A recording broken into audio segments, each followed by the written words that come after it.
we'll get to it. So, hi everybody. Hi, welcome. I'm Brian Gresco. Welcome to the Antibody, a quarantine reading series, part of LitHub's virtual book channel. I'm really happy to be back in the big red chair with you tonight here in my writing studio in Brooklyn with a roach or two. Thank you to the familiar names and faces out there who have come back. And if this is your first time here, welcome. I'm really grateful for your presence. Since mid-March, the Antibody has been bringing you a dose of literature to boost your spirit. But the past few weeks in August and September, it's been on a short hiatus. And during those weeks, I did a lot of thinking about whether or not to continue the series because Zoom fatigue is real. And we have so much else to contend with right now. And be warned, because I'm going to say some stressful shit, but I feel like it needs to be named. But there's the pandemic, there's climate crisis, there's the threat of chaos and disenfranchisement around the election. And there's the, of course, hyper-capitalist, authoritarian, cis heteronormative, Christian, patriarchal, ableist, xenophobic, and white supremacy bullshit that's coming from this government. All of which has a history as long as our country itself, but feels more flagrant now, maybe because it feels threatened by the growing call for its dismantling. And I could keep going about the stresses that we're all feeling and aware, but I know that you know what I'm talking about, and it's enraging and it's exhausting. And the thought of a reading series amongst all that kind of stuff is, feels a little pointless. But I kept coming back to the words that I thought of when I started the series, which was hope and inspiration and commitment. And as a reader and a thinker and a feeling human being, I have found myself buoyed by literature, even in these tumultuous times. And I've heard from plenty of you guys that you feel the same, which I really appreciate. Thank you for anyone who's tweeted or written me about the series. And so for the next, 3 months or so, until the end of the year, who knows what we'll be experiencing, but the Antibody will be here for 6 events this fall on occasional Thursdays. And I am so grateful to kick it off tonight with 3 authors, 2 of whom have been rescheduled from July and 1 a last minute edition because sadly, Raven Leilani is unable to be with us. But we're rolling, we're flexible. And Kelli Jo Ford is here and Megan Cummins is here. And Melissa Ragsley is here. And before we open ourselves to their words, I hope that you will join me in taking a deep breath and get yourself comfortably, because physically you are where you are, but for the next hour or so, we're going to be in this shared intellectual and emotional space together. And while we are, I ask that you please keep your mic muted. We don't have a stage, but we have a mic, and we'll honor the authors when they have it, as each author is going to read to us for a little bit. And at the end of the event, there will be time for Q&A, so please be ready for that. The chat is public, so you can show your appreciation of the authors, and please show your appreciation of the authors often and enthusiastically. Our first reader of the night is Melissa Ragsley. Melissa is the author of the collection, We Know This Will All Disappear. Her work has appeared in Best Small Fictions, Best American Non-Required Reading, Iowa Review, Split Lip, Joyland, Green Mountains Review, Hobart, and other journals. Her work has been translated by Edizioni Black Coffee into Italian. She is manager of regional chapters for the Authors Guild. Yay, Authors Guild. And she lives in the Hudson Valley. So please get those keys clicking and your fingers tapping to welcome Melissa. Welcome, Melissa. You've got the mic. Hi. Hi, everybody.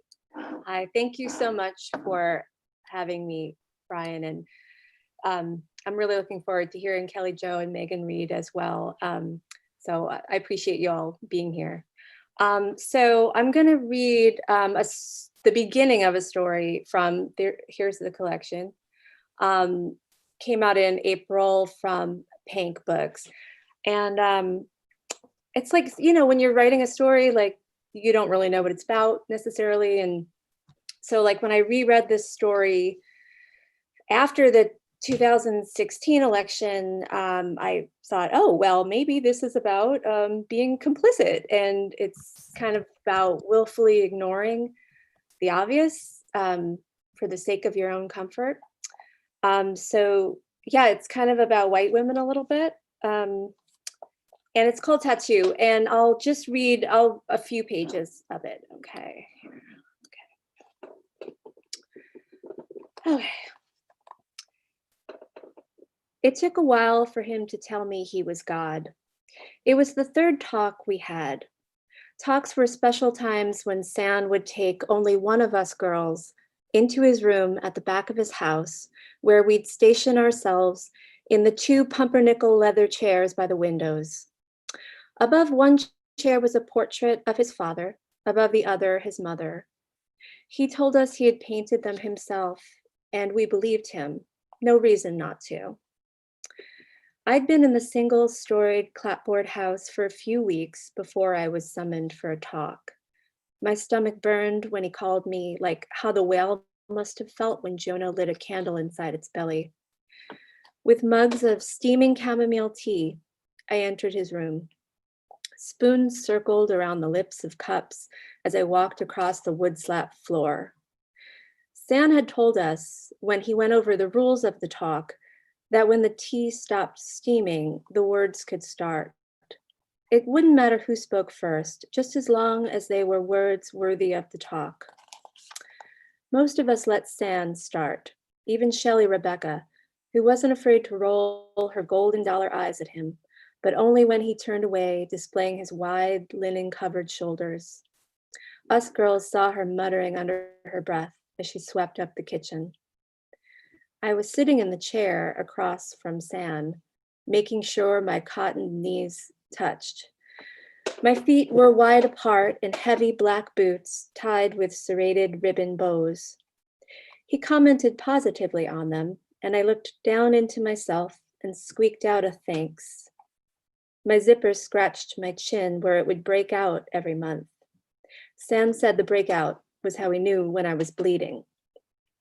He lifted my face with his secure hands, and that's when I first noticed a tattoo peeking out of his shirt sleeve on top of his wrist, where a watch's face would be.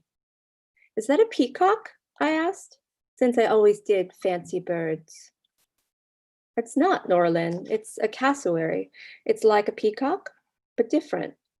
They both don't fly," he said, his voice slow and deep, paved with pebbles like the road into town. His teeth were small, but cleanly bright.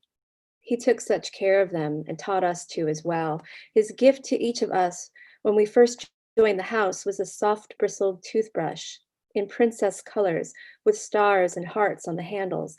Seeing mine standing in the holder next to all the other girls' brushes made me feel like I belonged there. It was my planted flag. "When a bird can't get off the ground, that's just wrong. It's not even a bird then," I said. And then I tensed up and I looked down at my feet. My right bow was bigger than my left. San could put me in the closet for this, for asking a question, for not having my shoes just right.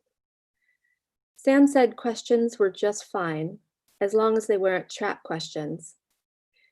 "If you ask me something trying to catch me without an answer just to prove a point, I know you must have some evil in you."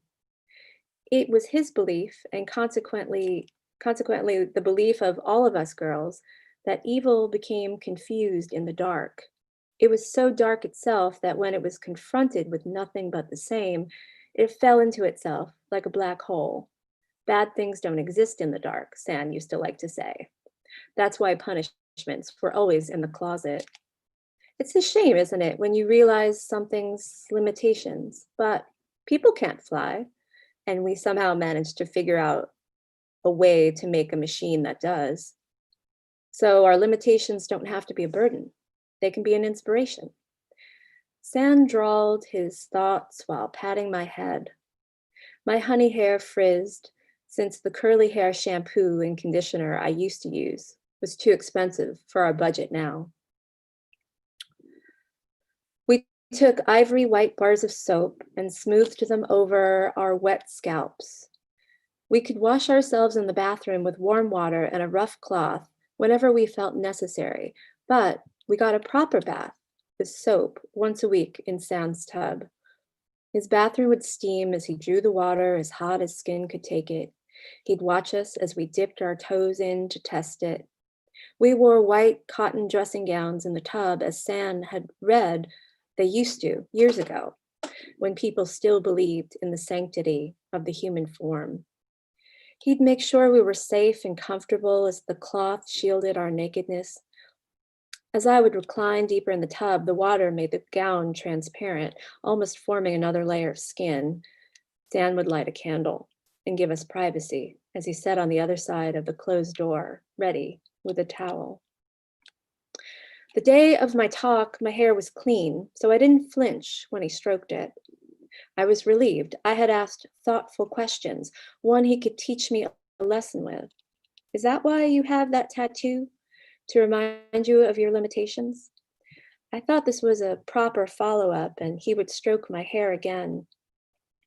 He pulled back into the comfort of his chair, swigged some chamomile, and brushed his fingers over the bird with its plumed cape of feathers. Norlin, I'm going to tell you something I haven't told the other girls yet. There was a tightness in my body, an automatic response to his stimuli. The other girls had more talks. Shelley Rebecca was on her 8th, so close to the dozen you needed for the transformation. Yet I was being treated as special. I knew it would happen, but I didn't know when. And it's begun. He beamed, his cheeks expanding like a bullfrog sated with flies. What is it? I was no longer timid. I lurched forward, feeling sweat form on my lower back where the patch of hair grew that my brothers had always made fun of when I was back at home. I smelled the pie I had helped bake that morning on my aproned paisley dress. When San extended his fist towards me, I sank back, but he was just showing me the cassowary up close. I was told to get this tattoo, not in a dream really, but I wasn't asleep. I was just working, filling in potholes down in Tattonville last summer, and I heard the voice. I was supposed to defile my body for the sake of the Lord, and in turn I would find out why, but I never knew when. Now it's all become clear. He told me in the lambent light of the sun that it would burn. The mark flamed red in the brutal heat and needed to be soothed with petroleum jelly several times a day. He heard a voice saying the pain was worth it, and that as it healed, it would only burn again when he was close to someone with the potential to go beyond their limitations. And how it had burned when he met Anne Eleanor truantly smoking at Highcliffe Park, Shelley Rebecca at the bus station coming off a Greyhound from Jackson City, Lara Michelle down by the tracks on High Street, and me when I was begging for change by the Family Dollar, 2 weeks shy of my 15th birthday. I was already out of the money I'd pilfered from the hall closet of the house I grew up in. I'd fingered each pocket for bills and change before I left early one morning. $17 had lasted me a few sunrises, but it was gone soon enough. I'd been living off chicken bones for a few days and hoping to get enough money to buy myself a burger. And that's when I had met Sam. As we sat under the portraits of his parents, he continued his story. The tattoo he got, the cassowary, was created on the back of his hand. The tattoo artist, an Asian woman, which was rare around these parts, he noted, had to shave some stray hairs off of his fist. Now the tattoo was on his wrist. It had moved. It was proof that Sam was divine. He told me, and I believed him, because when there is love, there is truth. No question. Okay, I'll stop there. Okay, thank you guys so much.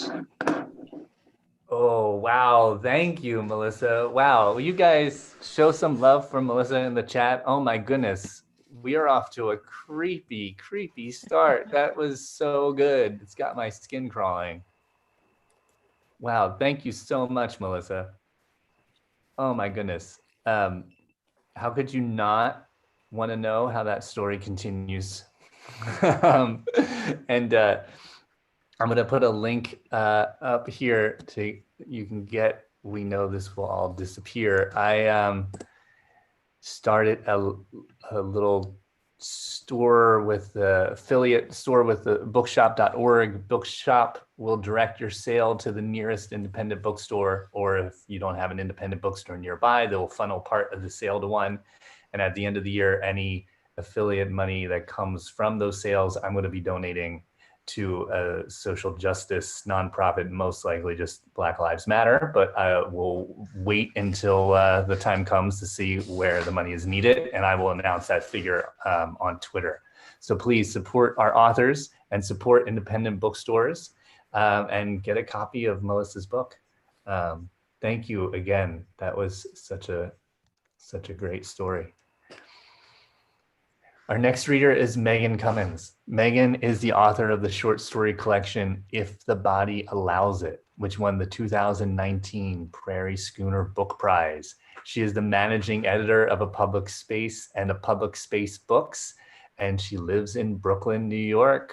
Please, everyone, get your fingers tapping and give a warm welcome to Megan Cummins. Megan, the mic is yours. Thank you. Thank you so much, Brian. And I'm so happy to be here with Melissa and Kelli Jo. Melissa is a friend of mine going back years, so I was so excited to get to read with the both of you tonight. So I'm going to read just a couple of pages from a story in my collection. It's the second to last story in the book, and it's called Higher Power. Although Harris's ex-wife Ella had divorced him 6 years before, and it was bad at first, they'd grown friendlier over time. When Harris found out he needed quadruple bypass surgery and that the recovery would be long and painful, Ella flew from Michigan to South Dakota to help him out. He'd called his daughter first, not asking her to come, but hoping she might pick up on his hints and offer to fly out for a week. Lindsay sounded worried for him on the phone, but also distracted. She was a college student. One day she would know what it was like to be sick, but not now. Even so, he'd been hopeful his impending surgery would have had more of an effect on her. Maybe that was asking too much. They'd only just begun talking to each other again. He hadn't even seen her since the divorce. He'd tried, but for a long time, she'd been too angry with him. He was sober now, but hadn't been for much of her childhood. He often wondered what it would take for them to be friends again, or if they would ever be. So he'd called Ella. She heard the question in his voice. She came to him even though travel was hard for her. Her MS had debilitated her in recent years. She needed a walker to get around, and trips to the airport required that she be pushed in wheelchairs by underpaid airport staff. Still, she had come even though it was winter and bitter cold. She slept by his bed while he was in the hospital. The night before the surgery found Harris tangled in sleeplessness. IV bags of liquid medication were strung above them like mistletoe. Machines coughed out numbers.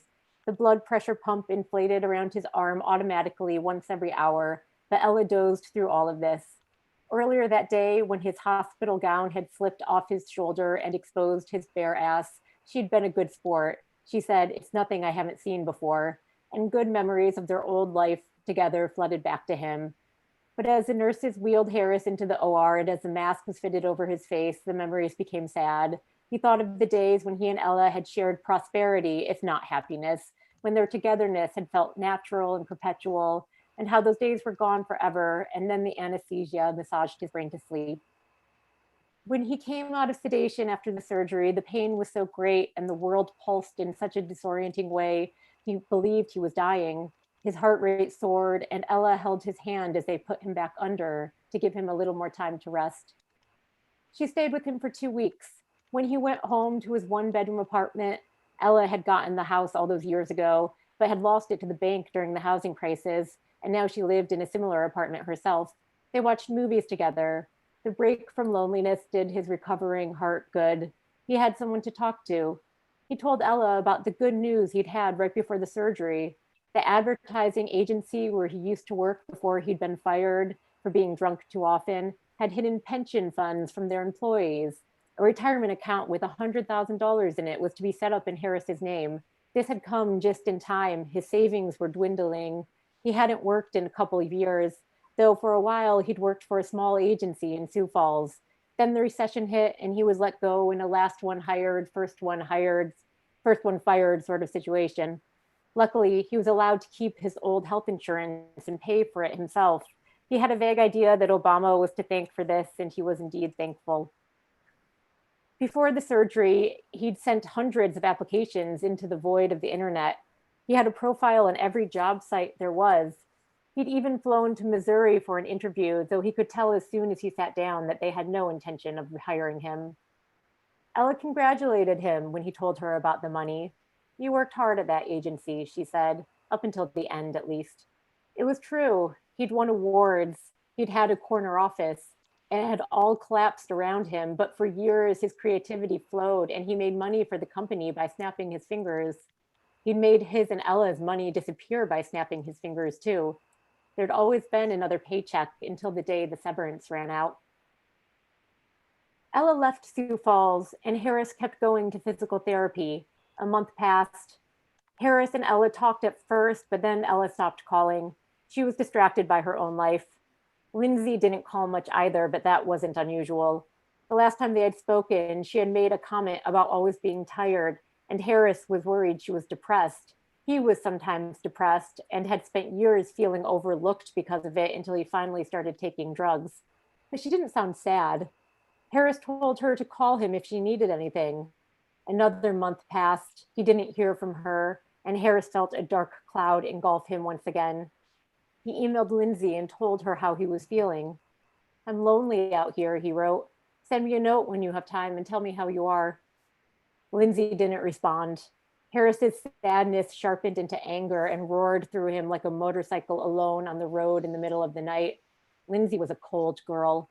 But then the bad feelings deflated. His contempt for his unhappy angel never lasted long.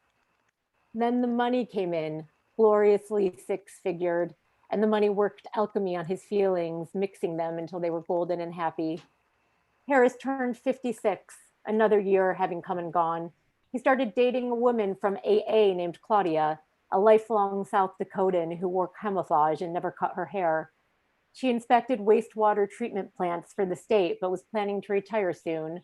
And Harris newly had a job as a copywriter for a different agency. He'd had the same title in his 20s. He was a senior copywriter before he'd even turned 30, but these were different times. He would have taken anything that came his way.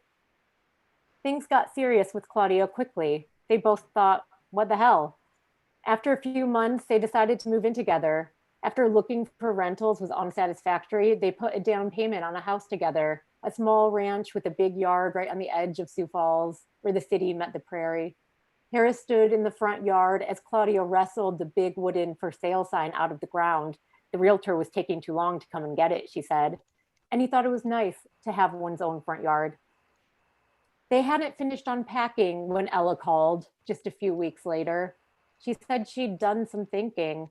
She said it broke her heart to do this, but she felt she had no other choice. "Half that money is mine," she said. "It's from a job you had when we were married." I'll stop there. So thank you. Dun, dun, dun. Oh my gosh. Another one that just ends on like a, I need to know more. That was so wonderful. And what an amazing like spread of years in such a condensed story. So very impressive. I love it. If the Body Allows It is the collection, and I'll put the link up one more time. That was really, really wonderful, Megan. Thank you. So good. Very cool. All right. Our next reader, our final reader for the evening, is Kelli Jo Ford. Kelli Jo Ford is a citizen of the Cherokee Nation of Oklahoma. She is the recipient of numerous awards and fellowships, including the Paris Review's Plimpton Prize, the Everett Southwest Literary Award, the Catherine Bakeless Nason Award at Breadloaf, a National Artist Fellowship by the Native Arts and Cultures Foundation, and a Dobie Paisano Fellowship. Her fiction has appeared in the Paris Review, Virginia Quarterly Review, Missouri Review, and the anthology 40 Stories, New Writing from Harper Perennial, among other places. And it does not mention her novel, debut novel, I believe, is Yep. Hallelujah. So please get those fingers tapping and welcome Kelli Jo Ford. Kelli, you've got the microphone. Thanks so much, Brian. And thank you, Melissa and Megan. Those were wonderful stories. I can't wait to read more. So I'm going to read a story from about the first third of Crooked Hallelujah. And it's a novel and stories that follows a Cherokee mother and daughter who move from the Cherokee Nation of Oklahoma, which is in northeastern Oklahoma, to North Texas, looking for a better life. It happens to be during the oil bust of the 1980s, so it doesn't really go as they planned. And really, it's about 4 generations of women in this family, mostly focusing on the 2 younger generations. But also, I mean, so I think it's a mother and daughter story at its heart, but it's also in a great way about faith because the family comes from a fundamentalist Christian church. So that's something that follows the characters over the course of their lives, some of whom, even as they leave the church. I'll just read the first few pages of a story called The Year 2003 Minus 20. They're still in the Cherokee Nation here. And Renee, the youngest protagonist, is maybe about 7 or 8, probably about 8 here. Renee's bones can feel a fight long before the rest of her wakes to the rising voices and clattering bottles. She is 8, almost 9. Granny and Lula live in a new rent house across the tracks and down a long hill, not so very far. Over there, standing on a chair, rolling up balls of dough as Granny's hearing aids whistle, or lying in Granny's great body napping is Renee's best place. But Renee knows that her place is with her mom. Tonight, Renee is leaning against the bathroom door jamb with her arms crossed, watching Justine and Christy, a junior in high school with permed black hair and thighs that bulge around her cutoffs. The young women dig into the pink suitcase of makeup samples that just arrived in the mail.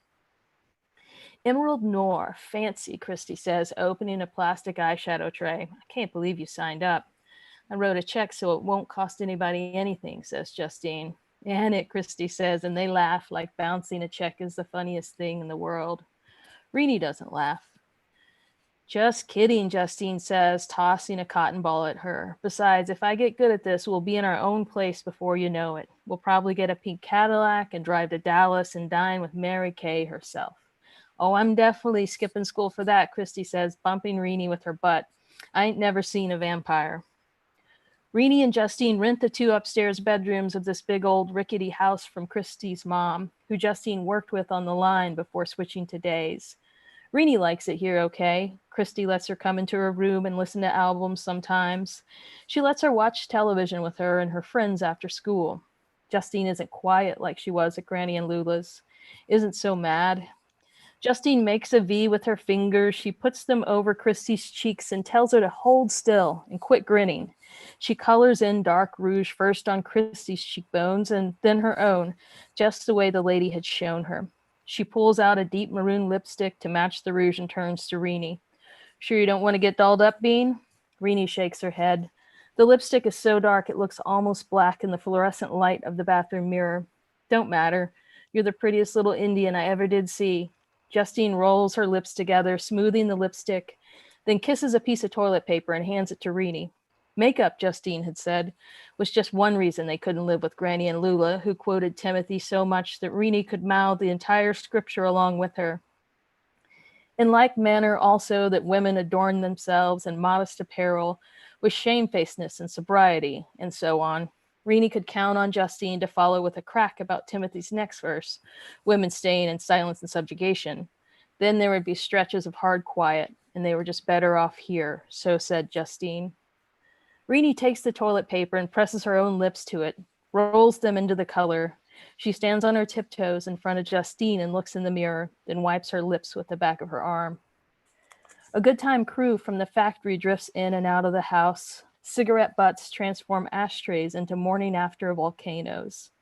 Renee turns the ash-dusted tabletops into canvases, tracing hearts in her path when she creeps to the kitchen in the morning quiet.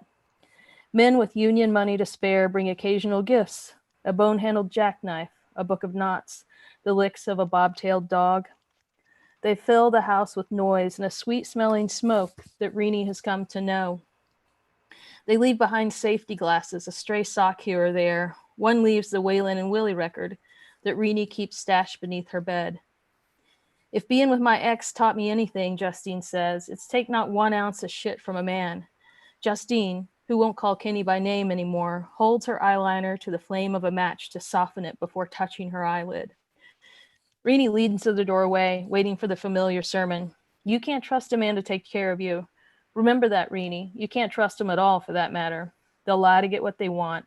They always want something. Justine steps over Renee and disappears into the kitchen.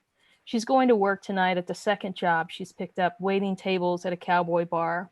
Justine walks back in with a shot glass of tequila. I wish you wouldn't go to that job, Renee says. The low-cut blouse Justine has to wear makes Renee feel equal parts angry and embarrassed. I wish Granny and Lula didn't have to walk to the laundromat. Wishing won't get the washing machine out of layaway, though.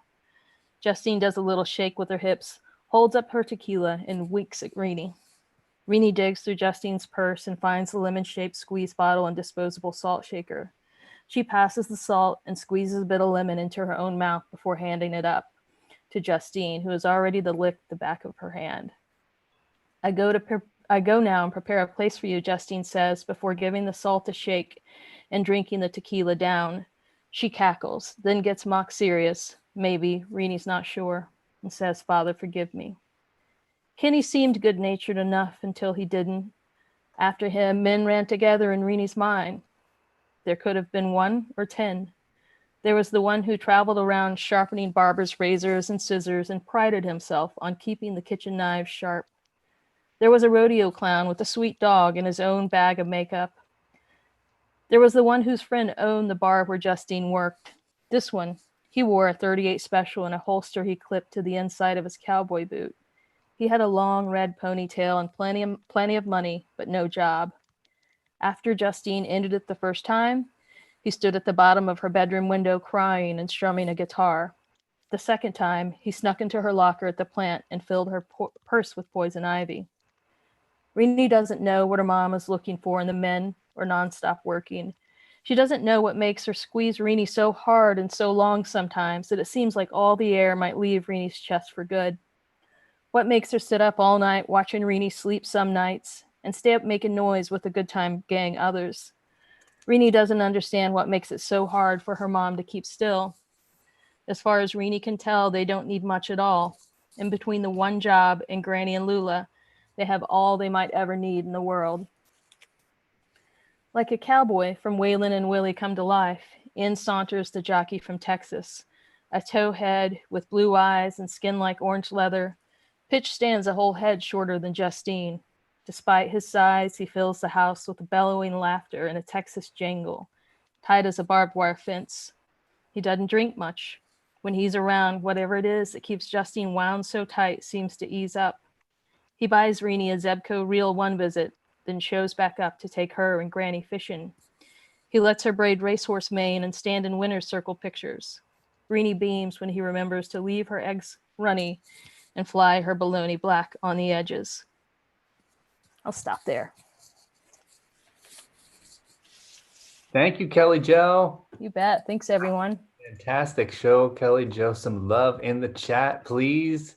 It was amazing. I'm putting a link up here again. Crooked Hallelujah is the name of her novel. And that also really made me hungry. Thank you so much. I am going to, so in the chat, if you guys have anyone in the audience, if you have any questions about the author's work, please use the chat. We've got some time to take some questions, and authors, you guys can all unmute yourselves. And if you've got, I've got a question, unless one of you authors have a question to get us started with. Oh, I do actually see a question here from an audience. Let's see. Jordan is wondering, I'm wondering about these incredible characters and how all of you go about building these rich POVs and inner lives. That's a great question. What advice do you have? How do you go about building such rich point of views and inner lives for your characters? Anyone? Go ahead. Yeah, Lily. that's a hard question. I mean, it's a great question. It's really hard. I mean, I don't know. I think it's different for everybody. I don't know. I think it depends on if you're kind of trying to channel the character or you're kind of trying to channel the mood of the story. I mean, I think that if you're writing character-based stuff, you kind of try to just go into the head of the character. Almost like, I think a lot of writers read like acting books. I know I have in the past, the famous one I cannot remember at the moment, Stanislavski method. Like you can read something like that and kind of not just feel like you're writing the character, but inhabiting a little bit.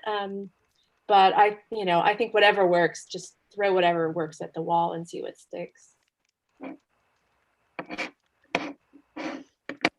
Megan, Kelly Jo, you want it? Go ahead.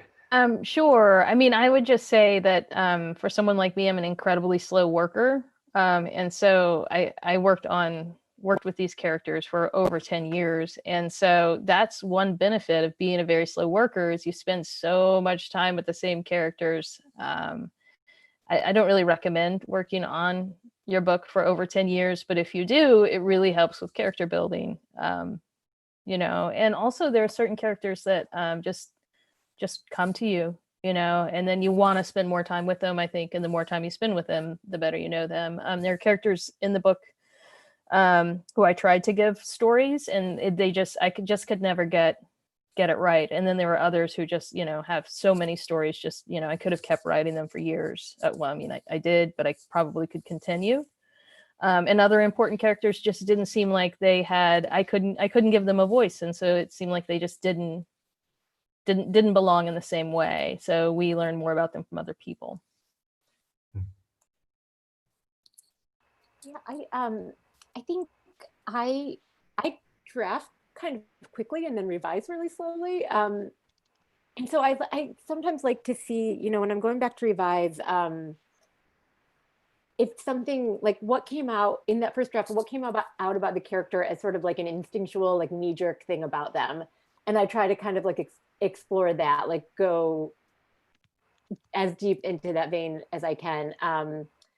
And with this book, at least, there is a lot of autobiography in it that's very fictionalized. And so I think I was working from a baseline of things that were in some ways true, or at least partly true. And then I was interested in how I could fictionalize them and how I could sort of change the paths of the characters and the lives of the characters if I fictionalize them.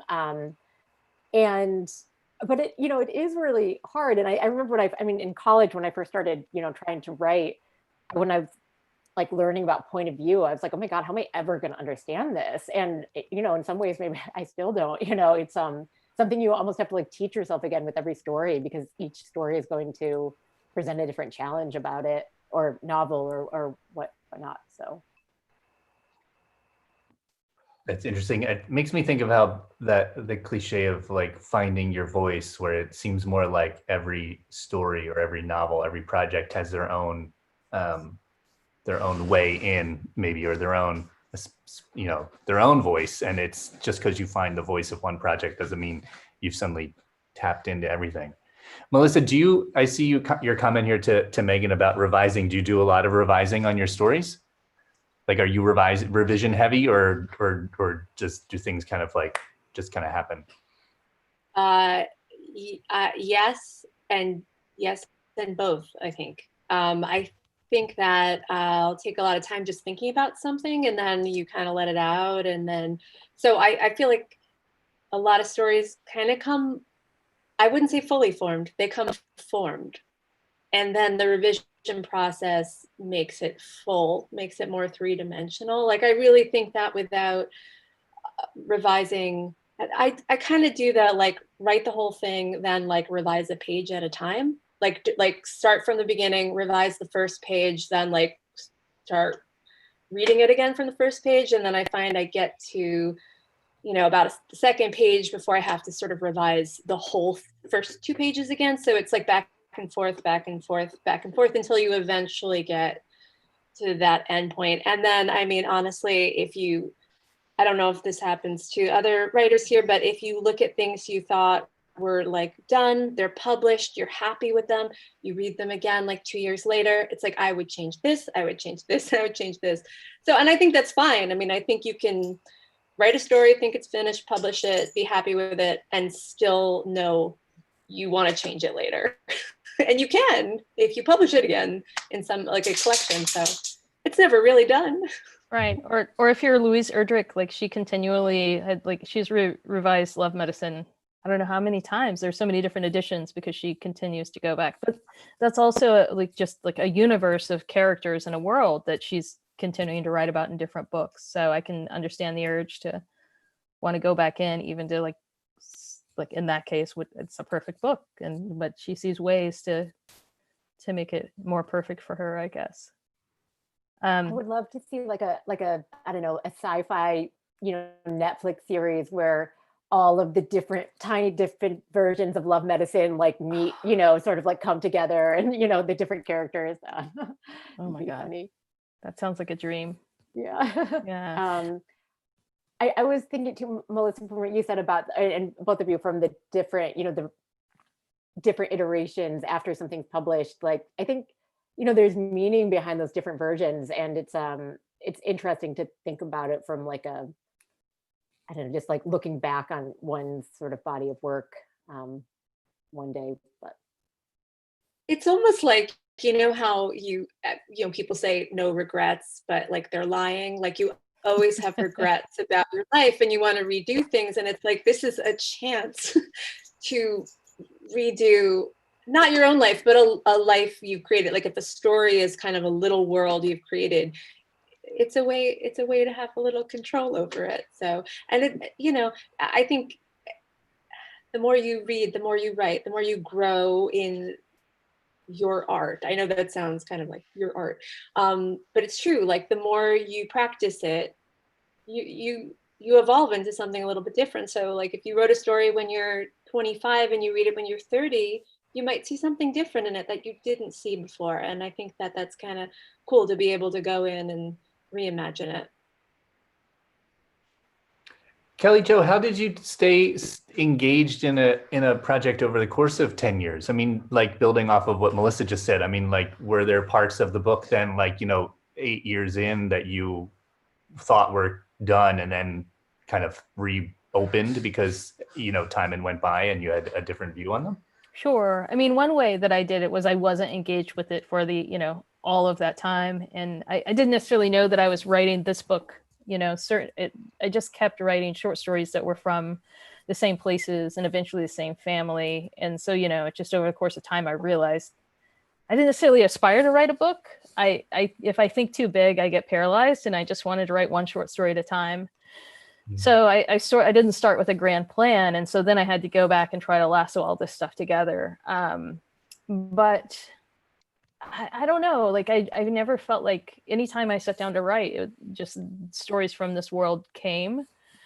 So it was just sort of like knocking at the door, I hope to be more intentional with my next book, but certainly there was so much revising. And honestly, I felt like I feel like I could still be revising it. At a certain point, it just had to be done and ready because, as Melissa was saying, if something sits for a couple of years, you go back and you see how you would change it, or maybe the characters have changed over those years. And so like it could be a process that never ends. And so I just had to have it taken away from me. Yeah. Melissa and Megan, do you guys have stories that have connections or connective threads from story to story, either within the same world or different characters or similar characters or? Yes, actually, my whole book is sort of built that way. It's there's a through line in it, and it's divided into 6 sections, and each section starts with the story of a woman named Marie who lives in Newark, New Jersey, and she has an autoimmune disease and is sort of struggling with guilt over the overdose and death of her father. And the rest of the stories in the book, I sort of fictionally present them as the stories that she has written. and that might not work for every reader. And I also like the idea that a writer could read the book and not feel that, like not, if you didn't read the blurb on the back of the book, if you wouldn't, if you did, you might not sort of get that, and that's okay.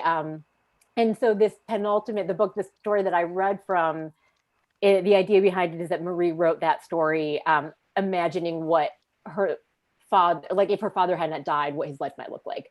And so that's sort of like the meta sense of what that story means in a bigger picture. And so yes, it's sort of, I was definitely, interested in through lines of characters and connective, the connective tissue of that, and looking at like what writing, what might it mean to imagine those stories as having been written by a character in the book. So yeah, that was easy for me to answer because yes, the answer yes, definitively. But Melissa, how about you?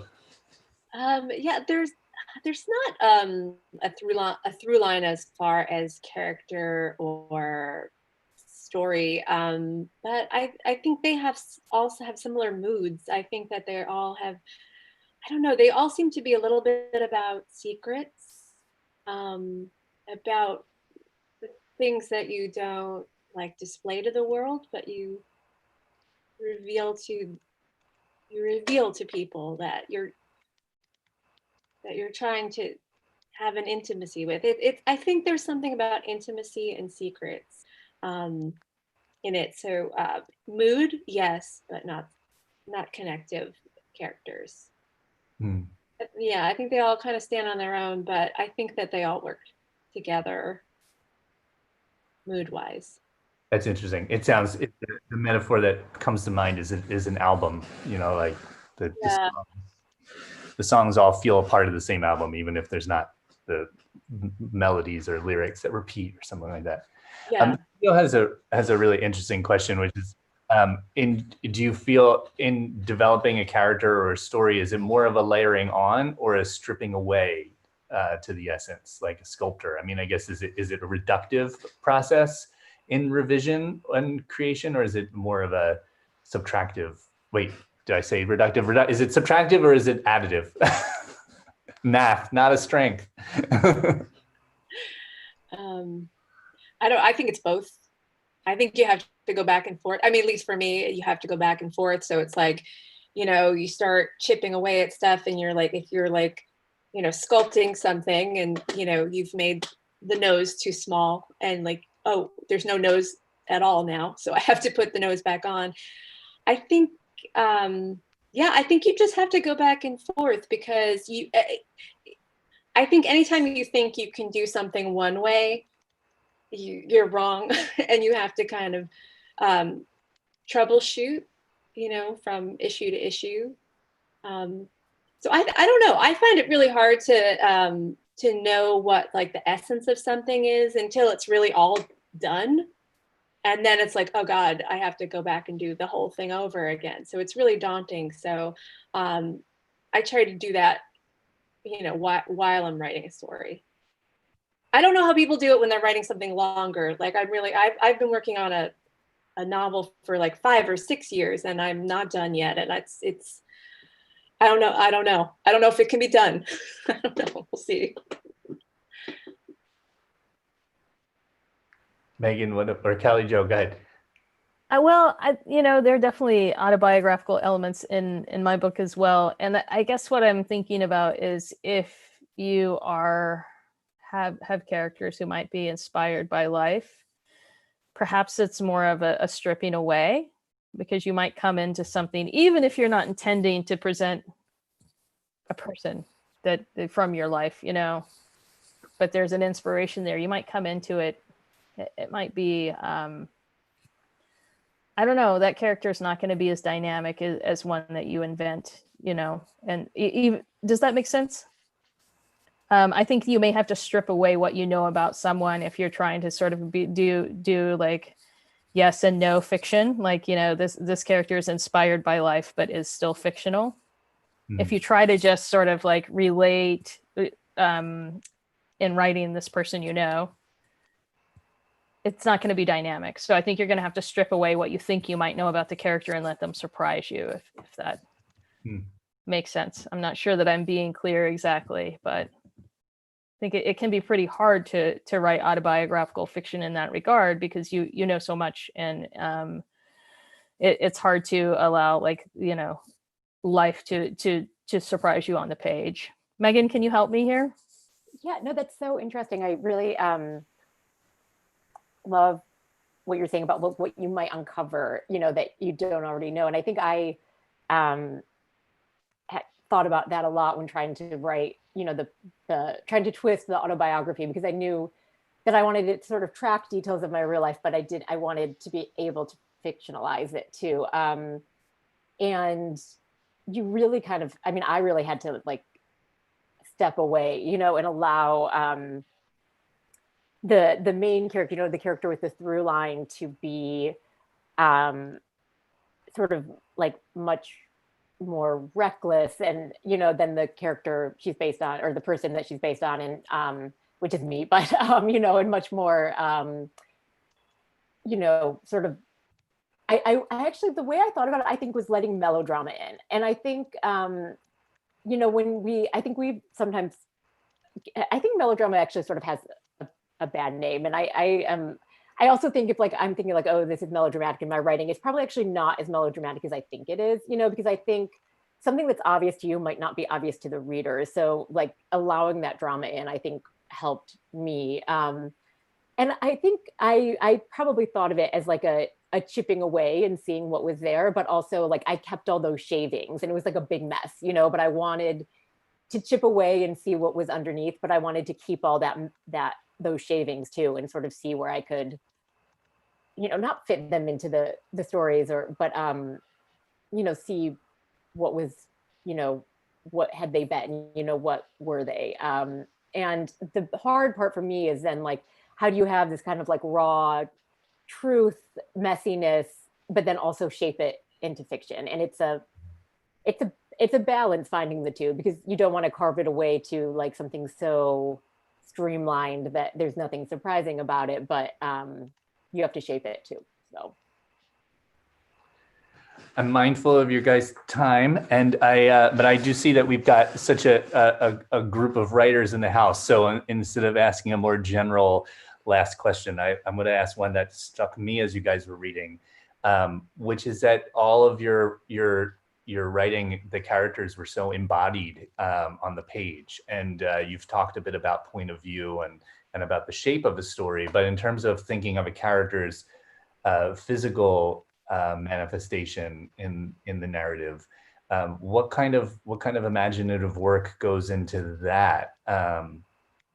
I'd love to hear a little bit more about that. Megan, maybe you could start, since it seems like your stories have an element of thinking about illness as well, which of course is so rooted in the mind-body connection. yeah, so oh, that's so interesting. So it's, how do I imagine like physically my characters like taking up their space, and like what they look like, and how they occupy space? Yeah, I think I went to one of Megha Majumdar's readings earlier this year. I love her book, A Burning. It's so good. And she mentioned something that I thought was interesting about how she doesn't spend too much time describing like the physicality of a character, because she thinks the reader is going to fill it in pretty, not automatically, but you can sort of be, a little bit spare with the details. And I think all of my characters, I picture them in a very sort of specific way. But I want the writer to be able to sort of fill that in too. And I guess, as I say that, there's like, I recognize that there's like, there's like a privilege about that, about how like the characters, many of the characters are white, and it's, how do you, like, is that like an automatic, like that shouldn't be like an automatic thing, but it is, I think what I thought about more about with this book was how their bodies are operating, and how they're, their bodies sort of define their life, like the interior, you know, their inside, their organs, their illnesses, their addictions, are how those are controlling their lives. It's fascinating. Yeah, you guys, what are you, Melissa, Kelly, Joe? I think that most of the stories in this collection are about women, and there's one story in particular that there's a scene where they go to a museum, and there's an art installation that is a lot like an art installation that Marina Abramovic did like earlier in her career, which is basically she just stood there or sat there, and there was a table full of objects next to her, and you could come and do anything you wanted to her with any of the objects. Like someone stabbed her, you know, for real. And so I think that it in itself kind of trickled into a lot of the stories underneath the surface, because I feel like all of these characters' physical bodies, it was like not just about how you occupy space, but how you occupy space in relation to other people. Like almost like when you're a young girl, you are really, I don't know if you're taught it or you just feel it, like you're the object, not the subject, you know? So I think it's kind of like, I tried to somehow explore just like how that feels uncomfortable, and how you're not sure how to live with that, but you do, because that's what, you know, so many young women do. They have to sort of understand, like, people are looking at me, people are judging me because of my body. It's hard. It's like harder to exist just on your own. You're always existing in relation to what other people think or do to you. So I think that's in a lot of the stories.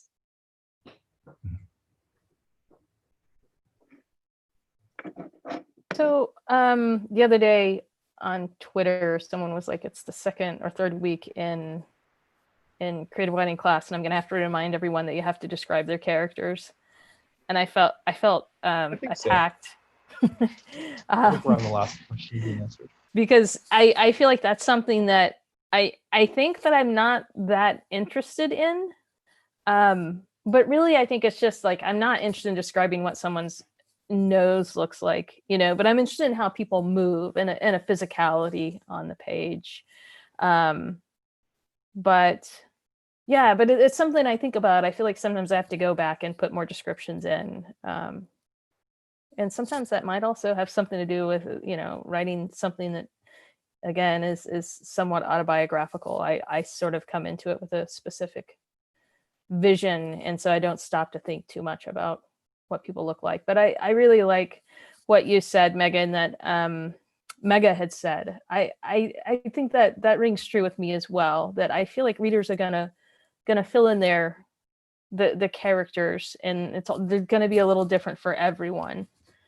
But I do think that if that physicality there, and the way that they move in the world, and the way that they take up space, that's something that's important, that is a part of who they are, maybe.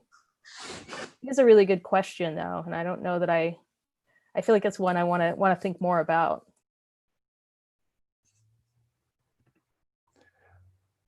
You know, I'm interested. Oh, Do it. Go ahead.